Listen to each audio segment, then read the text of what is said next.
Saturday morning, the Experts program kicks off, and Luis Alvarez, CEO of the Alvarez Technology Group, joining us right now. Good morning, Luis. Good morning, Mark. How are you? Doing pretty good. Great to have you with us. Hey, on Monday, I know we're going to talk cybersecurity here today, but this past Monday, we talked about the fact that as of Tuesday the 5th, the new Windows 11 started rolling out from Microsoft. And being that we are in Cybersecurity Awareness Month, what kind of new things have they added into Windows 11 that maybe will make it more durable against ransomware and hacking attacks, for cybersecurity? Great question. And they did do a lot of enhancements around the operating system and trying to make it much harder to penetrate. But one of the most important elements that they did was they added the ability for Windows to control a hardware module that has been installed in PCs and laptops since about 2017 without much use. It's called the TPM 2.0 module. And in fact, if you don't have this module, whether it's built into the motherboard or added later as the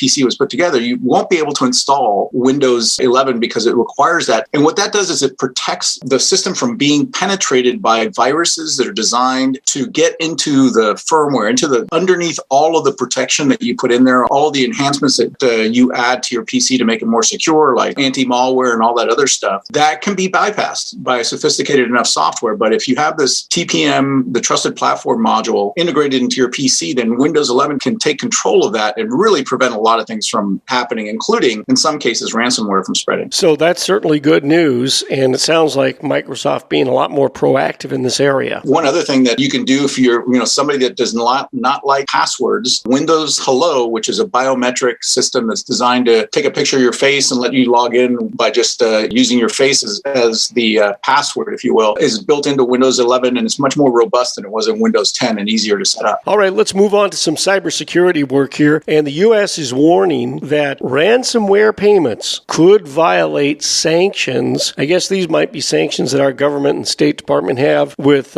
some countries. And so you could violate that, right? Yeah. So what's happening is the growth of ransomware is inevitably tied to the spread of cryptocurrencies. We started with Bitcoin, but then there's Ethereum, and there's a whole bunch of others that are out there. And because of the way that cryptocurrencies work and the fact that they're not managed or controlled by any state or nation, that makes it really easy for the cyber criminals to use that platform. I mean, they couldn't get checks from a bank or credit cards. Those charges could be reversed. So cryptocurrencies allow them to make money. And the federal government, in particular, the Department of Treasury's Office of Foreign Assets Control, or OFAC, has finally started cracking down by essentially sanctioning these cryptocurrency exchanges where all these transactions take place, so that they want to discourage these exchanges from working with known cyber criminals, because some of these exchanges, really the majority of their transactions are all cybercrime related. And so once these exchanges get sanctioned, that means that you as an American are not allowed to transact any business. And so you have to essentially, if you hold cryptocurrencies in these exchanges, then you are going to be frozen out of them. And so it makes it really difficult for these exchanges to stick around. So it's a way that the government is trying to use a stick to tell these exchanges, don't deal with cyber criminals. Now, should the federal government fine organizations, possibly including MSSPs and their customers, for failing to report cybersecurity incidents? First off, what is an MSSP? So that is a managed security services provider, which is what we are. That is, not only do we do normal IT support and cloud-based support, but we also add layers of cybersecurity and security on top of that. And that's a growing area of our industry. And many MSSPs are responsible for the security of their clients. So they're drawn into these relationships where they are basically their cybersecurity department or their IT department. So this legislation that's being considered, and considered very strongly at the federal level, would require any organization and the MSSPs that service those organizations to report any sort of cybersecurity incident, whether it's a breach or ransomware or the loss of a laptop. There are already a lot of state level requirements for disclosures, especially here in California. But this would actually add some teeth to it at the federal level. So if you had a cyber incident or a cybersecurity incident, you would have to report it within 24 hours or be subject to fines by the Treasury and by the federal government. And that would also include us, the MSSPs. So the idea there is that if one of our clients has an incident and they ask us to, cover it up or be hush about it, we're going to be obligated to say, sorry, we can't do that, or we're going to get fined. So we have to report it because we have to follow the law. Luis, do you have any idea how many cybersecurity cybersecurity incidents a day occur in this country or a year, just to give us an idea? So daily, I would say probably somewhere north of 1 million to 2.5 million incidences occur across the country. Okay, so we're looking at 365 million incidents a year to maybe 500 million incidents a year. And the federal government wants you to report every single one of them? Yep. That would, okay, who is going to...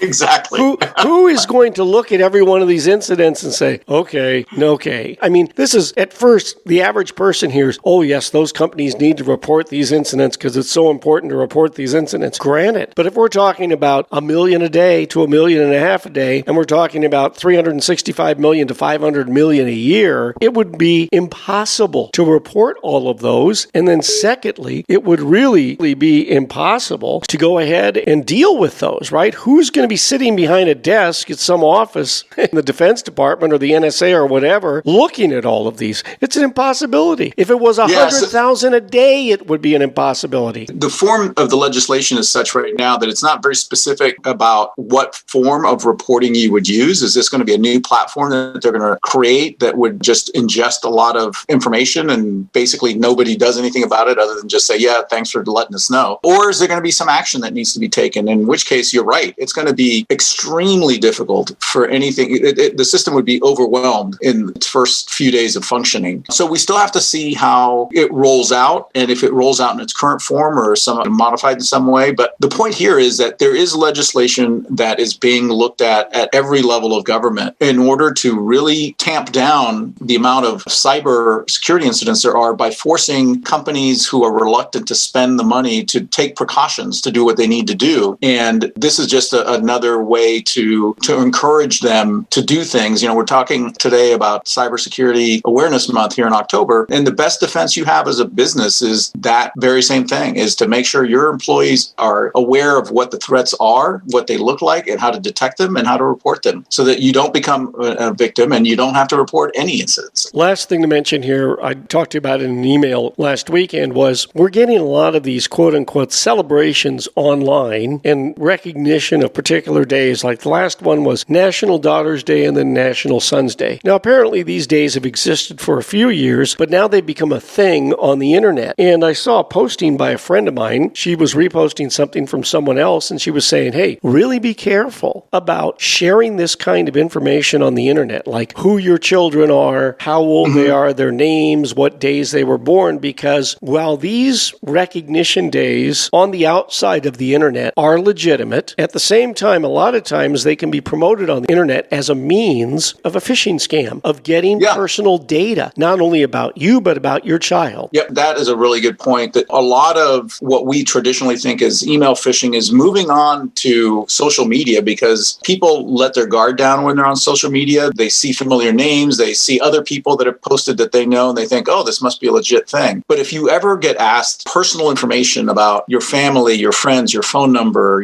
let's talk about our next vacation, who's going to when, where. Those are all things that you should avoid unless you're in a closed group with friends that you know who they are and you want to use, social media to communicate. But if you're out in the open, whether it's Instagram or Facebook or TikTok or anything else, just be aware that the bad guys are trolling through those social media sites as well as emails and everything else that's out there. So be cautious and be on guard. And a couple things too. If you decide to take a picture, like you're outside of your house and someone takes a picture of you, you're going to post it on the internet for whatever reason, like you just replanted the lawn or you painted your house or something, you're proud of it, you want to share it with everyone. If the address of the house is shown in the picture, edit it out. You don't need somebody looking and seeing your street address and then, oh, well, this person lives in Monterey, and then they start looking for that particular address and what streets could it possibly be down and narrowing you down to where you live. Likewise, you take a picture of yourself standing in front of your car or behind your car because you're proud of it, block out the license plate number so that they cannot find you. That you always have to be thinking that anything you post online, or a lot of what you post online, that there's somebody out there who wants to use it to either harass you or steal from you. Yeah, and to add to what you said, the other thing that you should do is on your smartphone or on your tablet, regardless of where you take pictures and post, make sure that you turn off geotagging. geotagging. It's under the settings. You can search for it. It's both on the iPhone and any Android device. And what geotagging does is when you take a picture, it will put in the geographic coordinates of where that picture was taken automatically if you don't turn this off. And there are software tools out there on the internet that let somebody take a picture, scrape a picture from your Facebook page and look up those coordinates so they know exactly where you took that picture from. Some great advice from Luis Alvarez, CEO of the Alvarez Technology Group. Online, it's alvareztg.com. @AlvarezTG is their Twitter handle. And Luis, the toll-free number for the I-Team. Give us a call at 866-78-I-TEAM. That's 866-784-8326.